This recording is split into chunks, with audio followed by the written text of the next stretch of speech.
Digitaliser les ressources génétiques, un problème pour la protection de la biodiversité?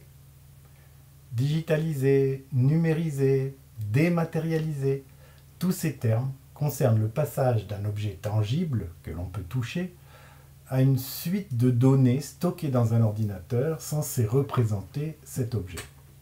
Pour protéger la biodiversité, il faut la connaître. Connaître les différents éléments qui la composent, vivants et non vivants, et connaître l'immensité des relations tissées entre ces éléments. Cette complexité est impossible à modéliser totalement, tant sont nombreuses ces relations. De même, il est illusoire de vouloir digitaliser un organisme vivant, c'est-à-dire en théorie le transformer intégralement en données numériques.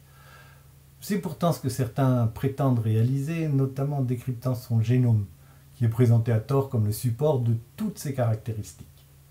Dernièrement, le gouvernement français, dans sa loi sur la recherche adoptée en décembre 2020, a même mentionné des jumeaux numériques, sorte de clones informatiques d'êtres vivants réels, permettant par exemple de réaliser certains essais par simulation numérique au prétexte de limiter le recours à l'expérimentation animale.